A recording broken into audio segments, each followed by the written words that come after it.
Pesarattu first time చేసినా ఇంత బాగా ఎలా రావాలి అని అనుకుంటే మాత్రం ఈ వీడియో చూడాల్సిందే. నేను ఫస్ట్ టైం ట్రై చేశా మొన్న. నేను మళ్ళీ మళ్ళీ చేస్తూనే ఉన్నా. అసలు ఫస్ట్ టైం ట్రై చేసిన ఎంత బాగా వచ్చాయంటే అంత బాగా వచ్చాయి. మీరు కూడా ట్రై చేసుకోండి. 2 స్పూన్ల బియ్యం తీసుకోండి. అవి నైట్ అంతా నానబెట్టండి.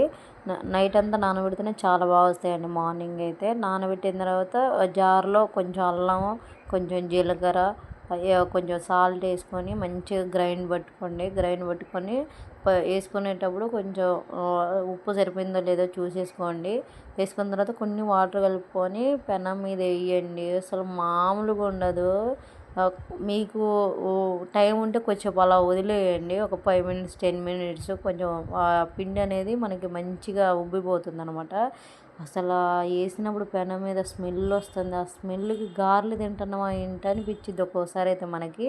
అంత బాగుంటుంది అనమాట. ఈసారి డెఫినెట్గా పెసరట్టు చేయండి. మీకు నేను గుర్తు రాబోతే అడగండి. నచ్చితే మాత్రం like, share, subscribe to my channel. Bye అండి.